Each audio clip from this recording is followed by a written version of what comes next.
Hey there, welcome to Talking Texas Politics with Calvin. I'm joined here with Rowdy Trubenbach. Rowdy lives just outside of Pilot Point, Texas. And Rowdy, why don't you introduce yourself to the folks? My name is Rowdy. My nickname's Rowdy. My real name is Trent. Everybody around Pilot Point knows us. We've had a personal training studio and gym since 2009 when we moved here. My wife started it, and had two children. One's in heaven. He's not with us anymore. And then Tristan, our oldest, is 23. He graduated in 2021. Played sports all the way through school. I was on the booster club. I was a president of the booster club at one time. We've been around and been there, done that for the school, and been heavily involved in it. At one point, we were probably one of the bigger donors to the school, getting things done while our kids are in. Since the kids are out, we still stay heavily tied to the school, go to all sporting events and support where we can support. And we love Pilot Point. I mean, we've trained kids and parents alike since 2009. So we've been at it for a little while here, and we know a lot of the kids. Every kid that's got a D1 scholarship in the last, with the exception of one kid, 10 years came out of our gym. So we really care about the kids and their well-being and look for the best future that they can get. Good. So that's a good background. So you live in Pilot Point.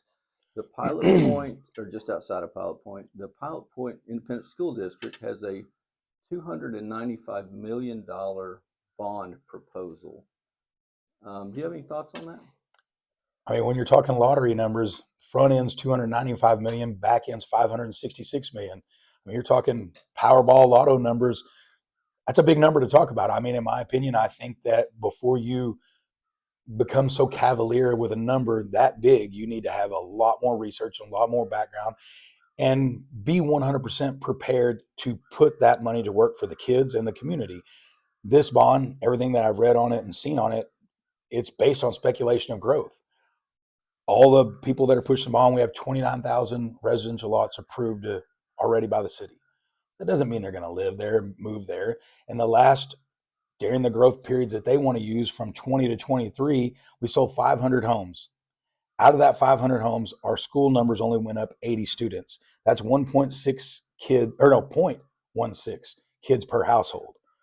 Those numbers, based on the numbers we need to get, and we're going to have to close 1,800 homes a month to be able to fulfill this bond.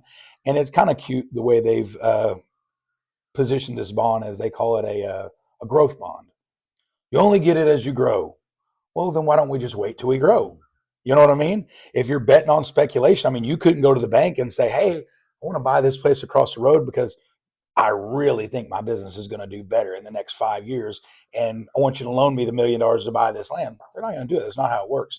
Only government lets you bet on speculation. And the downside is we're betting on speculation with taxpayers' dollars. And I think it's unfair. If the growth doesn't happen, which I don't, I think if we would wait 2 years before we try to pass this, we do need a new school. I get that. Growth is coming. I get that as well. But right now, where we stand, we're not poised for it. We're not positioned for it. And all economic forecasters from real estate are showing a 5-year downturn in real estate. And one of the biggest things that going through Pilot Point is Highway 377. We'd all agree it's pretty tenacious and it's dangerous. Well, the state of Texas has pushed back the expansion because growth numbers are not there any longer.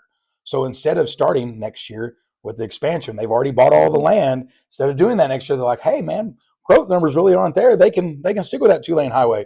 Well, the state of Texas says we can stick with it, and maybe we should stick with the school we have to see what those growth numbers do.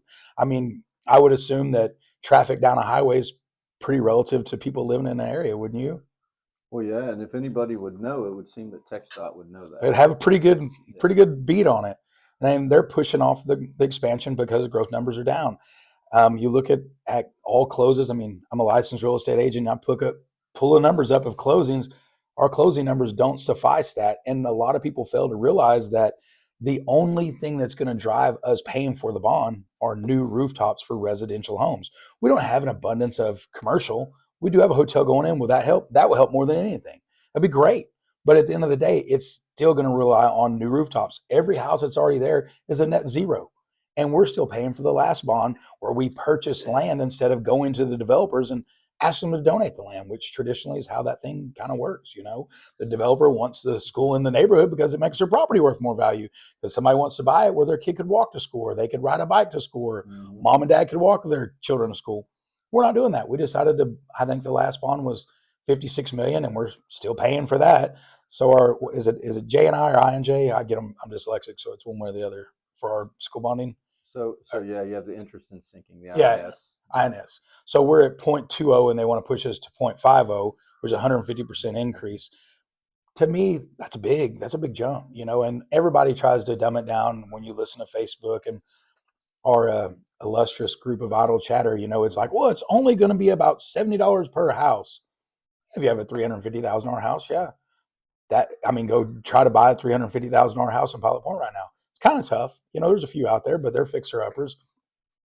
I just think that that's a big number to put on people based on speculation. What I truly believe will happen is the day we pass the bond, if it passes, they will sell bonds that day because they want to show they're tenacious. They want to show activity, show that they're doing things. And that most that I can see they can get right now without speculation, growth expansion numbers is about 80 million. Well, they said the school is going to cost 196.5 million, the new high school. And that's the biggest thing is the new high school, which will not offer any facilities for sports or anything else, just a building. If that's the case, we can't even pay for half of it on bonding. So what's going to happen is this will turn into a Band-Aid bond. And that's what I really think is going to happen to us is we'll get 85 million. Maybe we get a little more growth and we get 100 million. We're still half of what we need to build the high school. So what are they going to do? They're going to expand the existing high school. They're going to be like, hey, we have to reposition because we've already sold the bonds and you're paying taxes on it already. Mm-hmm. So we got to do something with the money, and it's got to be to go in for what the bond says to build a new school. So they'll repaper the old high school and the old middle school to make it new again, like Aubrey did. And I think that's where we'll be.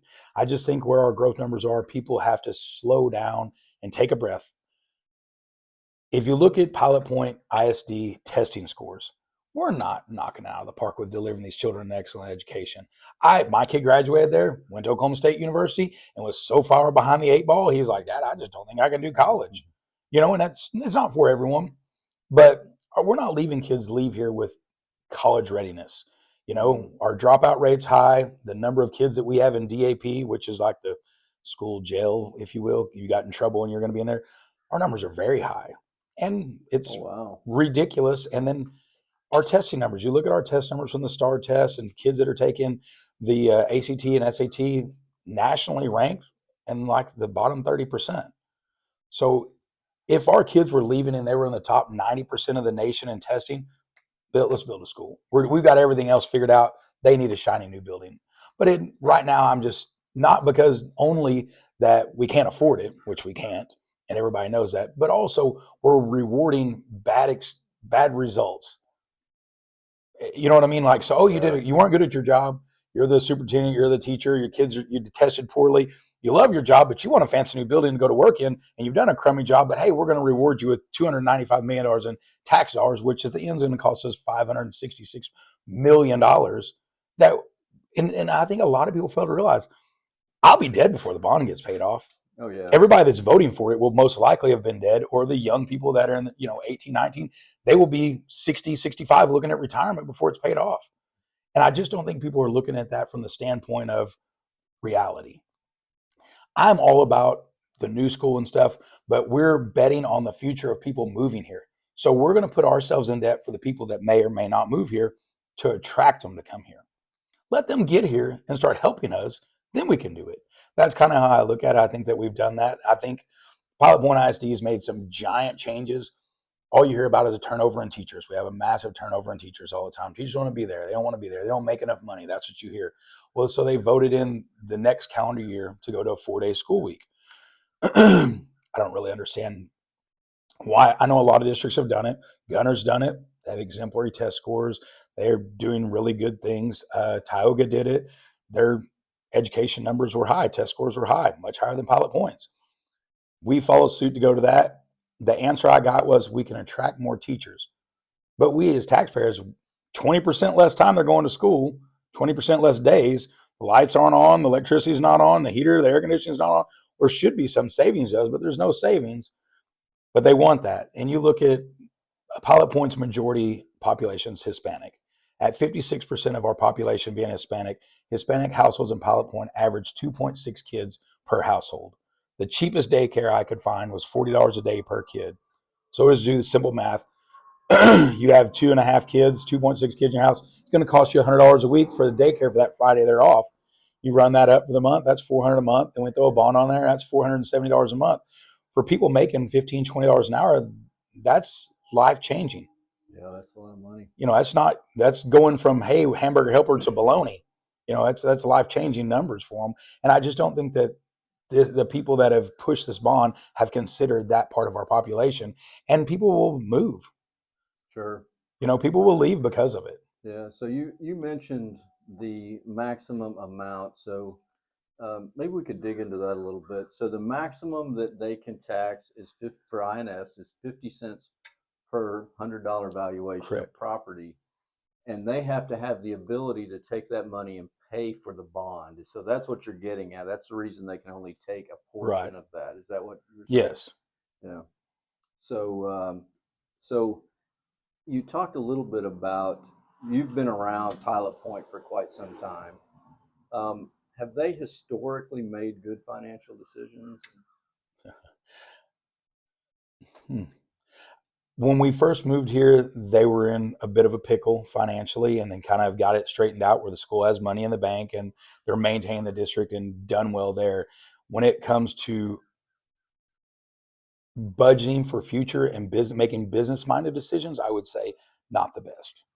Every 2 or 3 years we have a bond for something. They in I think it was in 2019, I believe, 2019, 2020, we needed a bond for a new softball field.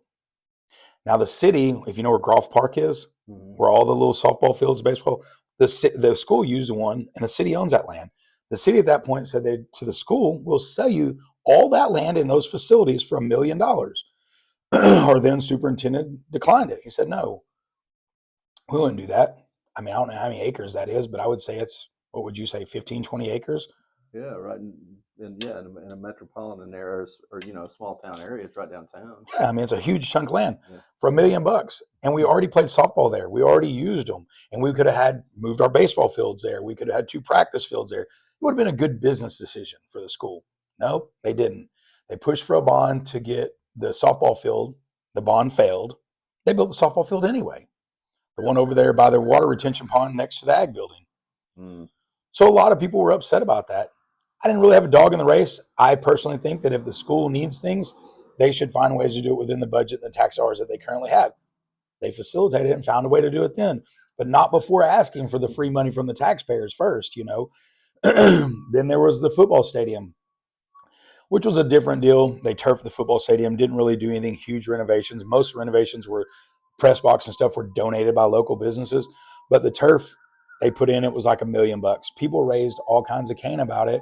We're like, oh, we're just wasting this. Let's go to the education. A lot of people failed to realize that field was costing us $250,000 a year to maintain, and they wanted a grass field, and it needed a new cap, which would have cost upwards of $500,000. But we turfed it, and the turf's good for 10 years, so we made money. But it took pulling teeth to get people to realize this is a business decision. Mm-hmm. And then we just turfed the baseball field. The thing that drives me crazy is we have where the high school is over here, then the football field's down here, the baseball field's in the middle of town. We got kids driving all over. 377 is dangerous. We haven't tried to change that. Now they're like, oh, we get this new land over here for the high school. Where do they buy it? Fouch Road and 377. Where's Pilot Point's growth going to be? East. So now we're going to kick out all those kids on 377 twice a day with the traffic. They haven't made good business decisions, in my opinion. Business decision was, let's go to the developers out here east of town. Tally Ranch is huge. There's some other Shelby's land. There's a lot of land out there. And those are business-minded people. Obviously, with the assets they have, they're very savvy. They would have seen the value in it and donated the land, but we didn't even ask. Wow. So I appreciate you driving over to my house. We're at my house now, sitting here. And how long of a drive was that for you? Probably about 30 minutes. 30, 40 minutes. And I'm in the Pilot Point Independent School District Right. because it was here before the lake. The school district was here before the lake. Um, are you aware of like any benefit to the people on this side of the lake from the Pilot Point ISD Have they really reached out? I've never heard from anybody in Pilot Point since I've been here. I couldn't honestly answer that because I don't know. I've never watched anybody get in the car and drive around, but nobody's ever knocked on my door either. But what Pilot Point facilities do you have out here? We have nothing but a school bus that comes out here and picks people up at the end of the road. Yeah. You know, I can't blame the districting lines on the school district. I think that's more of a state set thing. And when this area being a rural where it was, that's just kind of how it worked out. But you would think that, in my opinion, they would look at these areas because I don't know what the voting population is out here. I didn't look that number up before we came out here, but I would say it's getting to be significant. There's a lot of growth out here. There's as much growth out here as there is around the inner city of Pilot Point. So the Cook County portion of this, now of course there's going to be duplicates and people that haven't fallen off the voter list, so it's not exact, but the numbers that I got from Cook County that are in the Pilot Point School District is around 1,600 voters. Oh, So now, like I said, substantial. yeah, so you go all the way up to 922. You have the ranch that's part of that, and then you also have that little community of Roadrunner Mm-hmm. that's all in the Pilot Point Yeah. ISD, and kind of everything in between. It is kind of an And there's 1,600 registered voters. Yep. So, like I said, I just looking through the list, there's duplicates on there, Sure. and so when that we need to clean up our voter list, of course. Sure. But on the voter list that they gave me, there were 1,600 people. And nobody's came out here to talk to you about the bond? Nope. I mean, I would say that would be a substantial enough number to swing the election in whatever manner it needed to be had. Yep. Historically, nobody out here at I would just say this: the voting results I looked at, and I spoke with a friend of mine, and he's the guru of statistics. And I'm not going to name drop him because I don't do that, but very statistically savvy fellow. 100% of everything from this area has voted down for Pilot Point ISD. They've never voted for anything. It's 100% against. There's something to be said that if people are not getting anything, they don't want to give. Right. I mean, I get it. Your kid go to school, but I think just to jump to another subject that's really weird that I've never heard anybody bring up, and I have ADD, so you can tell I bounce around. But all this growth we have and these $1 million subdivisions are going in, why do the people on the bond committee think that they're all going to go to Pilot Point ISD? I'm confused with that. When money moves, money follows. Mm-hmm. There will be charter schools, there'll be private schools go in. I forget what the House bill is where you can take your tax dollars with you. I forget the number of it. I think it's at the Senate now already. But anyway, if that passes and people can take 70% of their tax dollars wherever they want to go, that changes public school dynamics considerably, and that will be decided in the next couple of years. And that's one of my other reasons, like, let's slow down and see if that passes. Because if it passes and our test scores are crummy, we're not winning football games, we're not going to state championships, people aren't going here. You want to see, I mean, even Gunner, for instance, they do not let anybody come in unless they own a home in that community. Pilot Point's like, come on, just somebody come to school here, Mm-hmm. We seem so eager, like we're begging for it. And I don't understand where a big, shiny school is going to give the attraction. We're not Prosper. We're not seeing the growth numbers Salina and Prosper in those areas saw, and we're not even projecting a third of their numbers, not even 20% of their numbers. But we're putting the school bond together at the same rate they put theirs together at. And I think that it just blows my mind because the arrogance of a few are going to punish the majority if it passes. Yeah.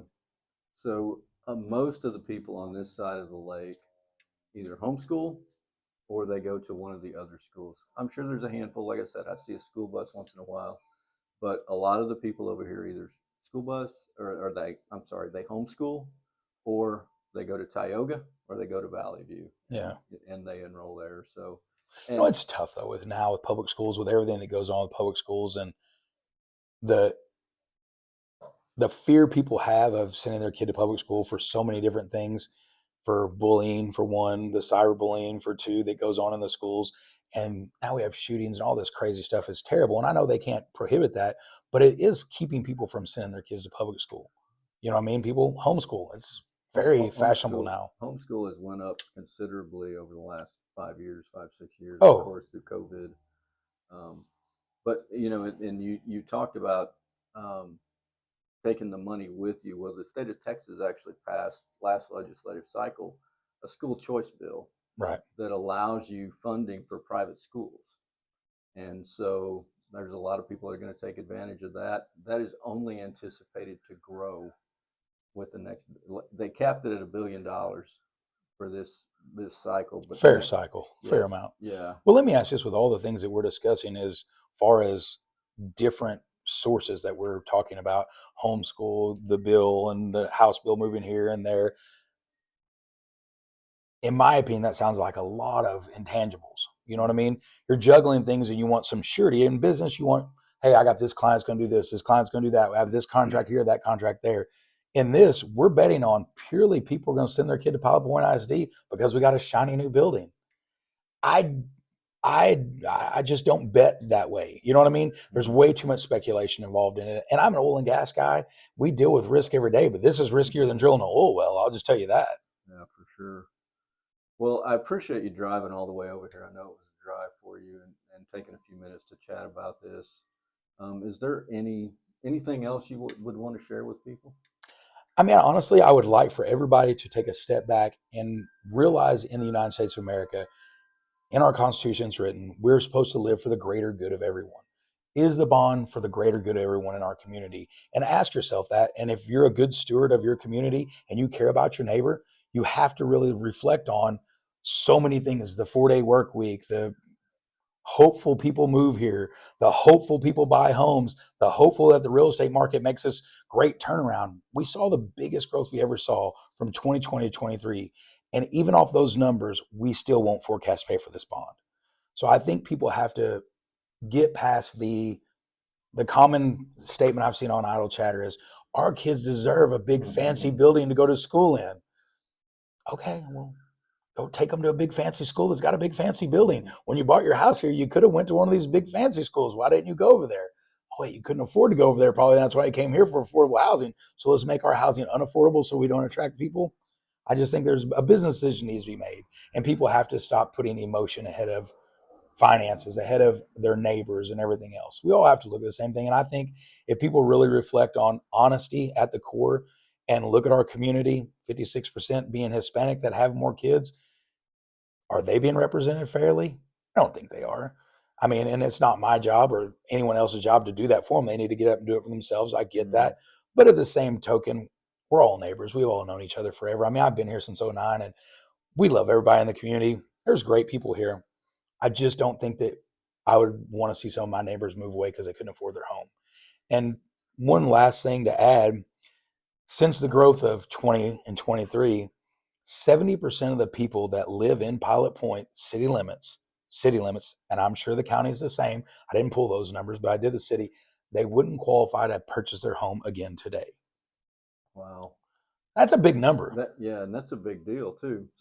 So you bought your house for 150, now it's worth 300.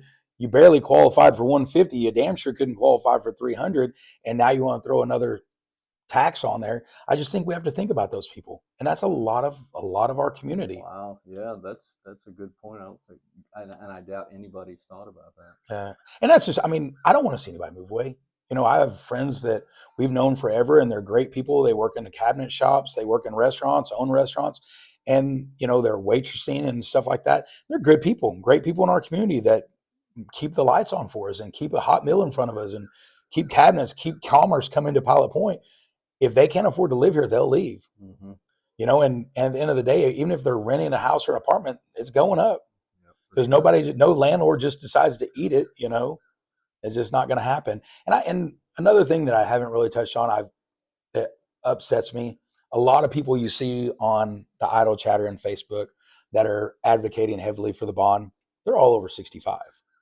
So they're locked in. It's not going to affect them. Now, if those people are willing to step up and say, hey, I'll remove my over 65 exemption and pay for the school bond because I believe so heavily in it, that would allow us 26% more people paying than we are currently having. That'd be a big number. 26%. 26%. Wow. So yeah, I in a separate, I've talked about that in some different videos, but yeah, no, that's a really good point. And I think, I mean, granted, you're in America, you get a vote, but if your taxes are frozen, it doesn't affect you. Why are you getting concerned with it? Because your grandkids want to go and you're going to vote. Okay, well that's fine. take your exemption off and help pay for it if you're that passionate about it. It's good for the goose, should be good for the gander. Right. That's kind of how I look at those things. I find it troubling when people are pushing it that it's no shot going to affect them. Right. Yeah, that's disappointing. Well, I really appreciate you, Rowdy. Thank You you for your so time, much. sir.